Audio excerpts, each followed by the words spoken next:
am DJ Tony Cullis, owner of Standing Ovation Entertainment and Ideal Weddings with DJ Tony Cullis. You can find me at facebook.com/Tony L. Goins or on Instagram at instagram.com/DJ Tony Cullis. But right now, you are tuned into the BRI, Black Research Institute, with the Negus, Denoris Wilson. You deserve a standing ovation.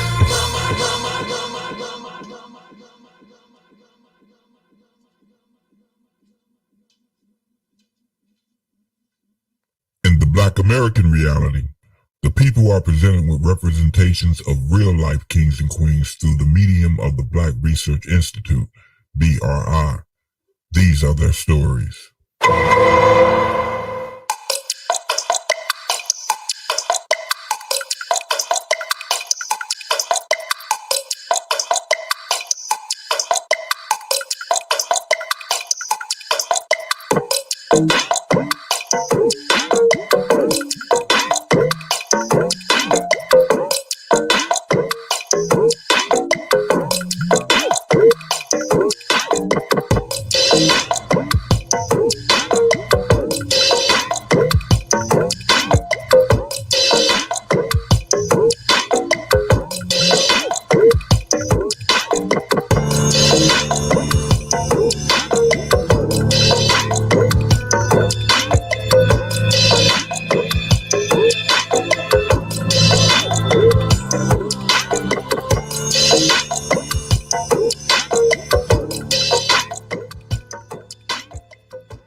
And you can follow me on Facebook or Instagram, but right now you are tuned into the BRI, Black Research Institute with Denoris Wilson. Hey, what's up, everybody? I'm Darren Adams, aka Donnie Chulo. You are watching the Black Research Institute with Denoris Wilson. Stay tuned. We'll be right back. Welcome everybody to the BRI, which is the Black Research Institute, and I limit it to Sky. See, I try to merge entertainment with information, and the icing on the cake is dope conversation. See, ain't no time for the faking, debating, or the hating. I'm trying to hip you all to the moves they be making. They all struggle, but still find a way to make a way. Fight back, count stacks, stay black all day. So I seek to supply you all with information, with inspiration to remedy our present situation. By showing you examples of Black royalty, and you never have to question my intent or loyalty. We're moving forward with the strength that's supremely kinetic, confident, Black, unapologetic, and still in self-love is what really we hope. No doubt about it, Black people, we dope. Yeah, we dope. I got a little bit of bad news. Everyone that came on here tonight and was expecting to see Bethany Crank, blessed by Queen B, balanced by Queen B. I'm sorry. She had a personal issue that she had to attend to, and she wasn't able to make it tonight. So you're stuck with me, but you won't be stuck with me long. The show must go on. This is the Black Research Institute, so we got to keep trying to provide inspiration and information so that we can prepare ourselves for a better future. Not for ourselves, but for our kids, grandkids. The Bible says the duty of a good parent is to leave an inheritance for their kids, grandkids. That's 4 generations. So the start of leaving an inheritance is your mindset. So tonight I want to talk about something that that's important to me, and it should be important to you. And I think, I'm not an expert on the subject. I did a little bit of research. Just a little bit, and I want to tell you what I came up with when we come back. So when we come back, we're going to talk about something that's important to us all right?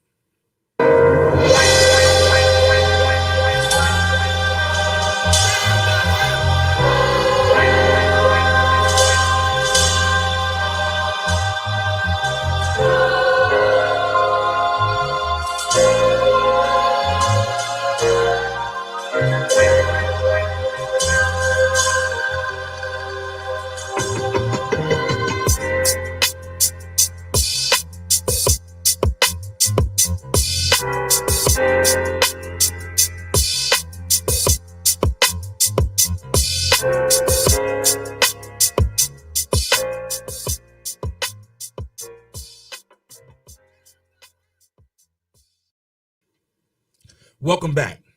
So since tonight we don't have a guest, I want to talk about something, and it's the importance of buying black. If you're black, the importance of it, of buying black. We have all of these I don't want to call them schemes, but all of these opportunities where individually we can do certain things to better our financial situation as individuals. You have the multi-level marketing. I don't want to call them schemes, but that's what they call them. Multi-level marketing schemes. You can invest in stock. You can invest in Bitcoin. You can invest in Doge. You can invest in a lot of different things. But if you lack the understanding of money, then whatever you invest in is I'm not going to say it's not going to be successful, but if you lack the understanding of money and how it works and how it gets into our bank accounts or our wallets, or if you're a female, your pocketbook or whatever, or on a card, if you don't understand that process, then you're missing a very important aspect of it. So what is the importance of buying black? The first thing that we got to understand is that all monies that are out today, like currency that is out today, are considered to be in circulation.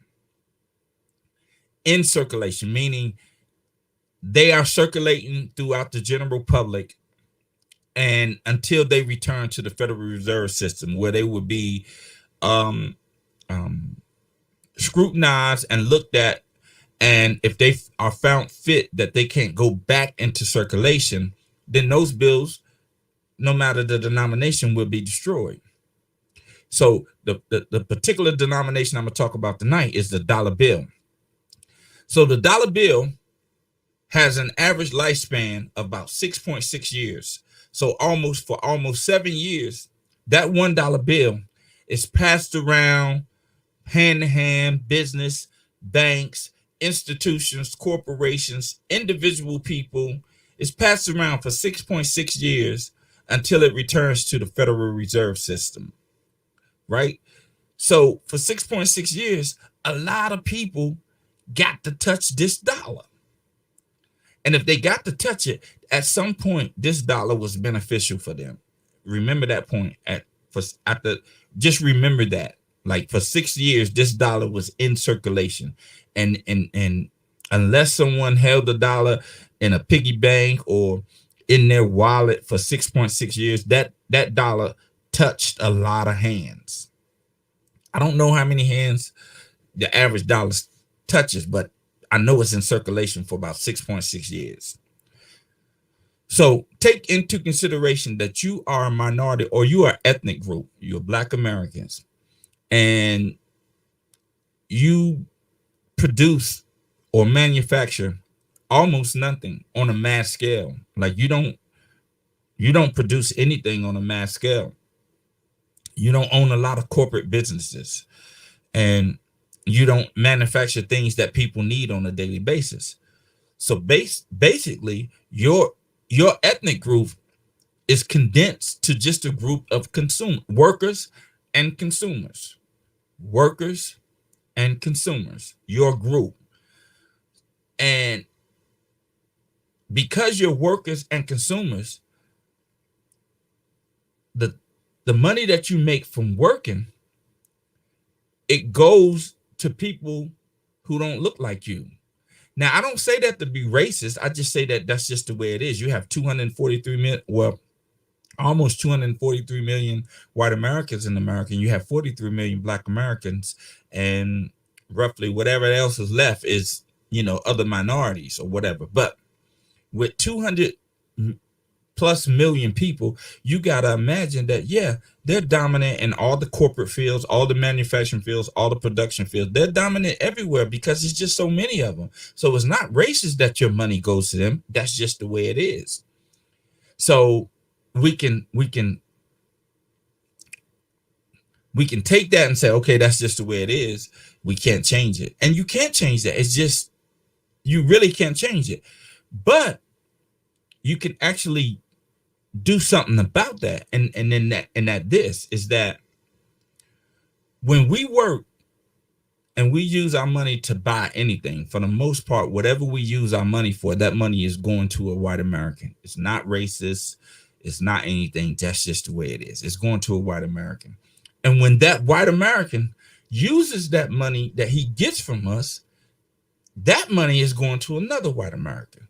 So basically, on Friday, payday or whatever payday is, when a black American gets paid and he pay his or she pays her bills, that money goes out and there's a 90% chance that the money that they spend is going to white people. So therefore, there's a 90% chance that that money will never be able to circulate amongst other black people.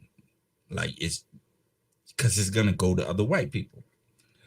That brings me to the fact of, or to the point of why it's important to buy black. It's not important to buy black because you're black and they're black and you want to help them out.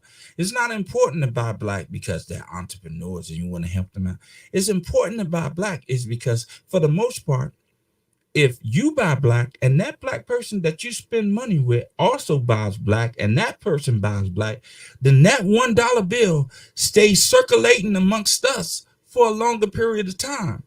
And if it stays circulating amongst us for a longer period of time, then that means many more of us will benefit from that $1. I know and this is simplest. This is it in its simplest form. But think about it. Just think about it. If you spend your money, let's say, if you spend your money in, let's say everyone in North Carolina spent their money in South Carolina, what would happen to the North Carolina economy?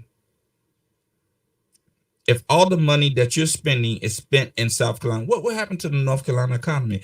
That economy would go bad because the cash that keeps that economy rolling is no longer there. It's somewhere else, right? That's the same thing that's happening with the black community. The cash that is so much needed to help the black community on a whole is going out somewhere else. And that's because of necessity. Because, think about any bill that you pay, anything that you buy, or anything that you purchase. Think about who owns the company that you're paying into. Your Walmarts, your Targets, your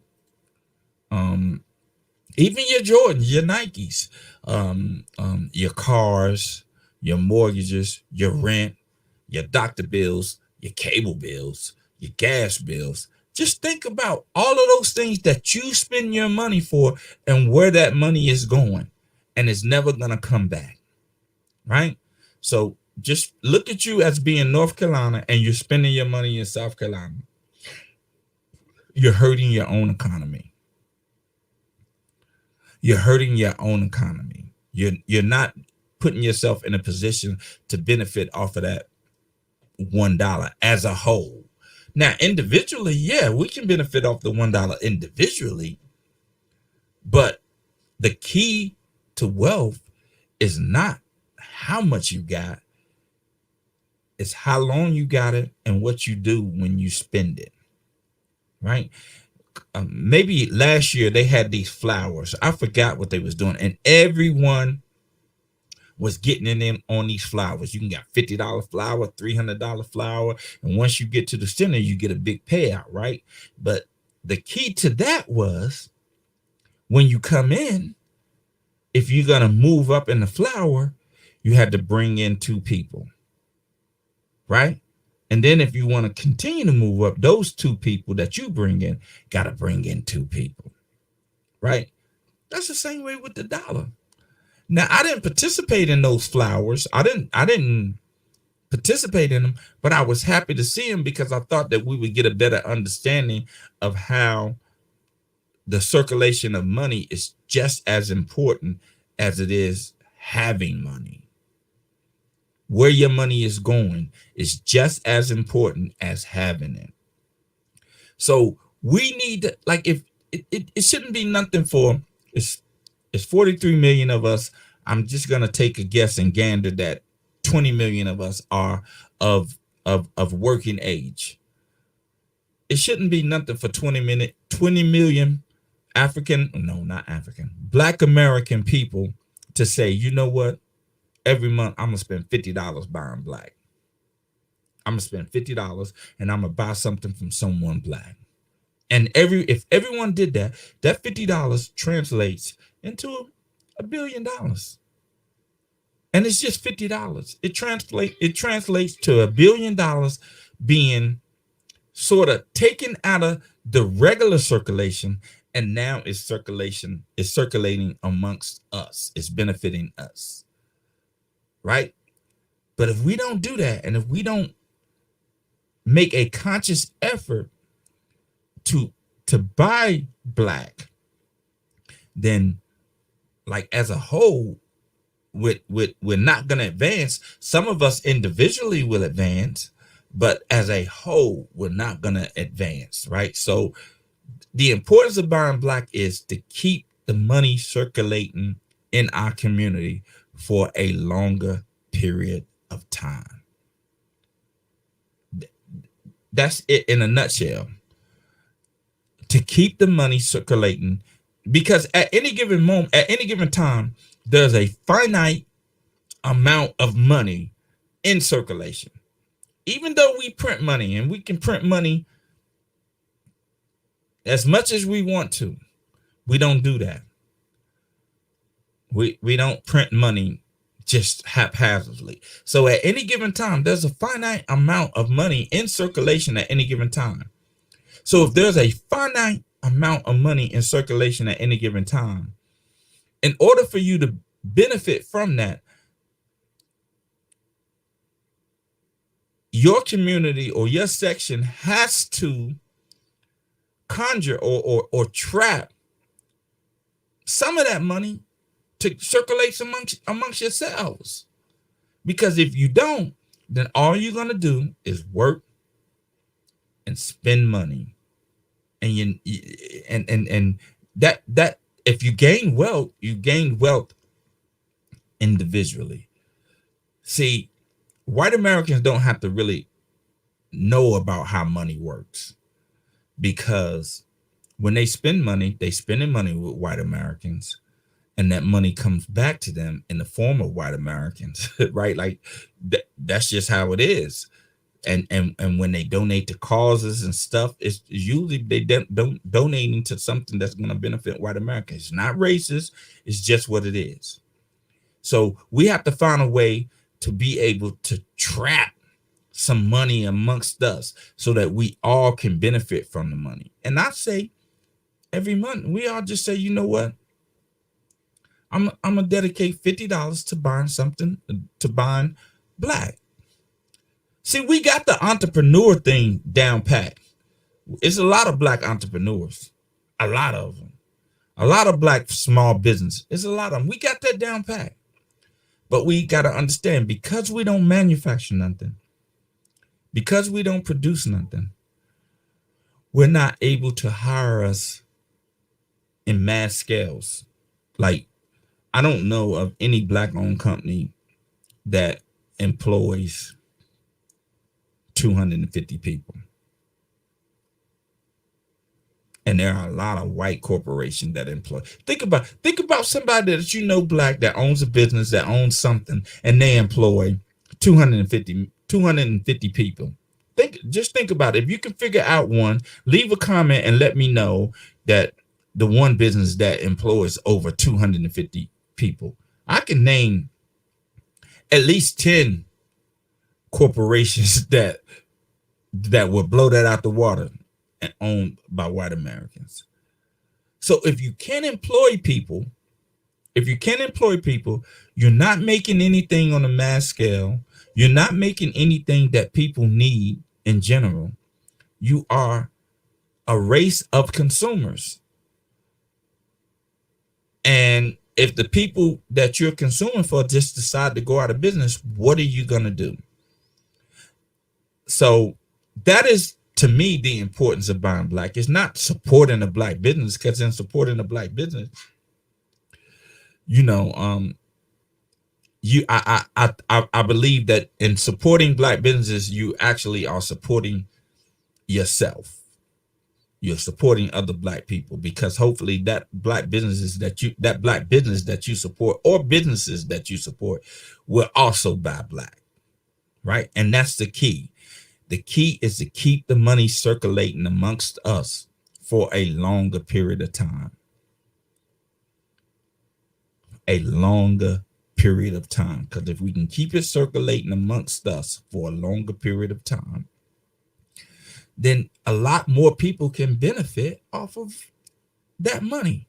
I've read something years back where it says a dollar in the Jewish community changes hands 12 times before it leaves. 12 times. That means 12 people got the benefit off that dollar. That's the key. That's the key.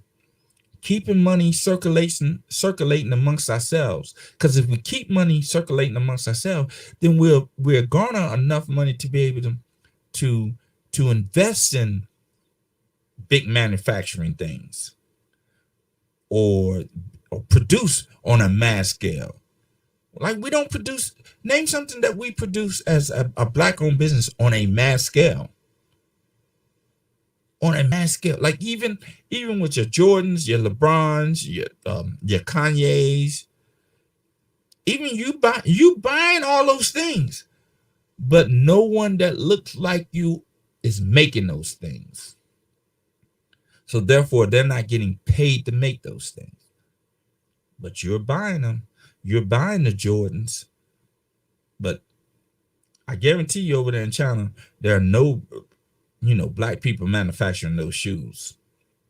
And I'm not knocking none of that. I understand it's business. Remember, we are in America. America is essentially a business corporation. So it's business. I'm not knocking Jordan. I'm not knocking LeBron. I'm not knocking anyone that produces anything. I'm just saying that while they are producing these things on a mass scale, not only are they getting money from you, but they're not employing you. Right? They're not employing you. So to me, the key, we got to keep money circulating amongst ourselves for a longer period of time. And that's just my opinion.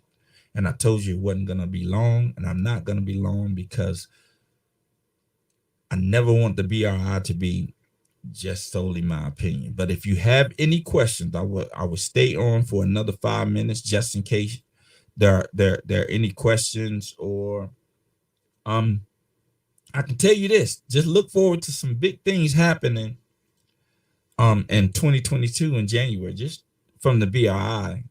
Just a big campaign is about to be announced for 2022, and I am currently opening up 2022 for interviews. So if you have a business, or you have a product, or you have a service, and you want to be featured on the BRI, then you can go to my Facebook page, which is facebook.com/BRI20XX, or you can email me at info@DCGRFX. I will leave a link on the description on all of my Facebook page. If you got a business, product, or service that you want to advertise, or you want to make known on, but make sure you're about your business, man, because this is one thing I gotta stress.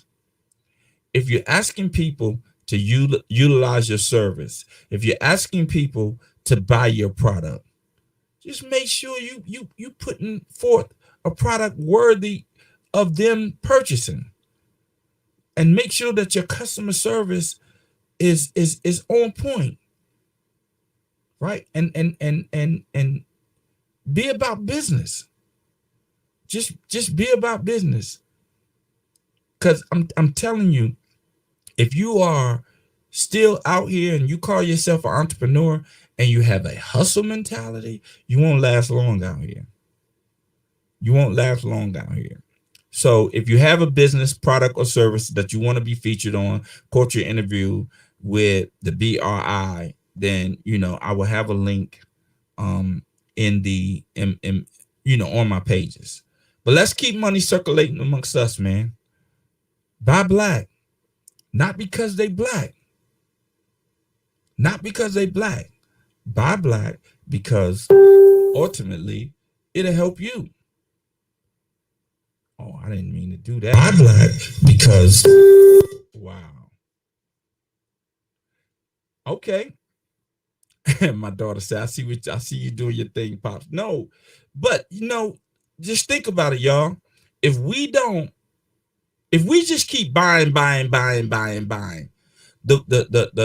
the wealth that we have in our community is never going to like exceed whatever we can do individually. Right? It's never gonna exceed whatever we can do individually. Like we don't have any corporations. We don't have any manufacturing plants. We are a people who are just workers and consumers. And you're never going to advance being that way. You know, we've been in this country ever since this country was here. And if we're going to advance, we got to understand how things work here. And I'm not saying that it's a intentional ploy to keep us in poverty, because a lot of things that we do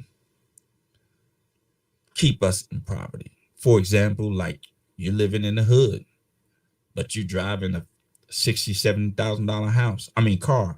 Like your car's $60,000, $70,000 or Mercedes Benz, and you live in an apartment. That's not smart. That's not smart. And you know it's not smart, but because, you know, our demeanor, our attitude, we wanna look good. We want people to look at us.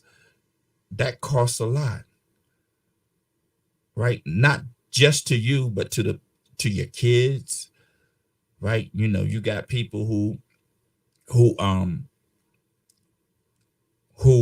out here and they're trying to show us the way, but we don't want to listen to them because we don't really want to.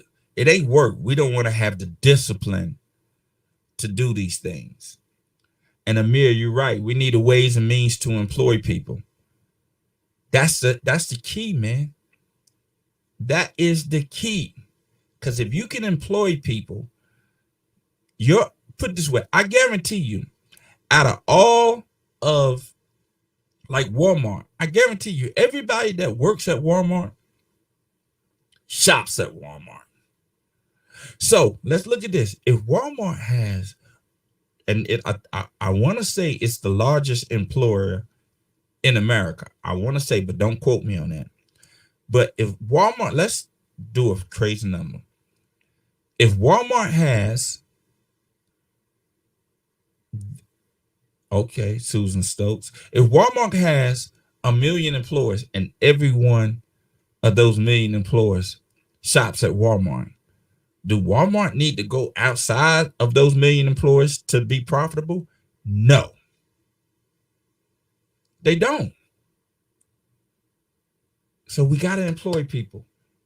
We got to buy black. Thank you, Kim. I'm trying. Thank you, Kim. I'm trying. But we gotta buy black, right? We gotta buy black. And for you black entrepreneurs and business owners, don't be out here looking for pity or for people to purchase your product, service, or goods or whatever it is simply because you're black and they black. Present them with a product and service that's comparable to what is out there in the industry. Don't give them a lesser value product and expect them to buy your product just because you're black and they're black. Don't do that. Don't do that. Come with a product worthy of the money that you're trying to charge them. Worthy. If you know that you're buying these t-shirts at whatever price point, but you're trying, to sell them at another price point, just make sure it matches. Do your research. Like do your research. If you're trying to charge, if you're trying to charge Polo money, like Ralph Lauren money, for your own version of Polo shirts, make sure that your Polo shirts are the same quality, same durability as Ralph Lauren. Don't try to sell me a price point of a Ralph Lauren shirt, and it's I don't know, it's just of lower quality. And don't do that to me.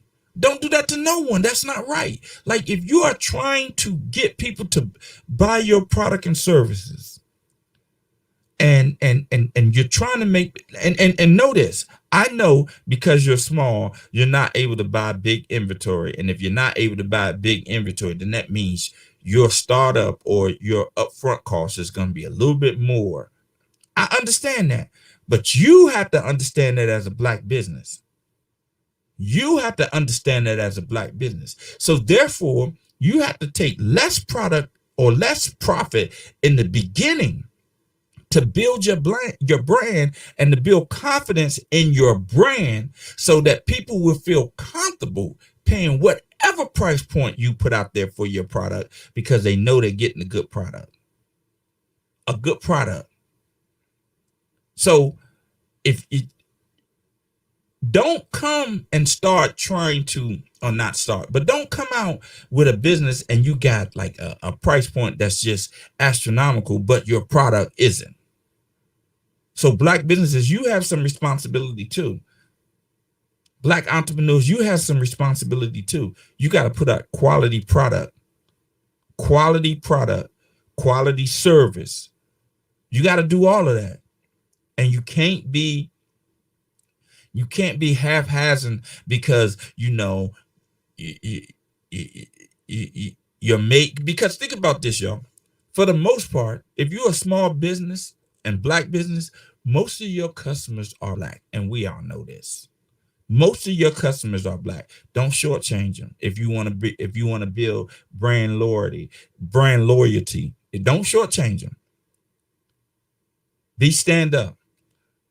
Now, I can ramble on for days, but buy Black. Buy Black, not because they're Black, but because in buying Black, it helps all of us. It helps all of us. So I'm going to leave you, as I do, with saying, in order for you to receive a blessing, you must first be a blessing. And I must tell you this, if you get a chance, read up on Marcus Garvey, man. They didn't teach us about him in history. And y'all already know that's my man, but I'm not going to tell you anything about him. If you really want to know, read up on him. He has a book called The Philosophies and Opinions of Marcus Garvey, written in the 1930s. And whatever he wrote back then still applies now to us as a whole. We got to get on some type of accord where we're on the same wavelength, same thought processes, same idea. We're going in the same direction. It just seems to me everyone is trying to do their own thing. Everybody's doing their own thing. Everybody want to get rich. Everybody want to be wealthy. Everybody want to be famous on their own. You're not going to get there like that. We got to get there together. I love all of you, and I wish you well. Peace.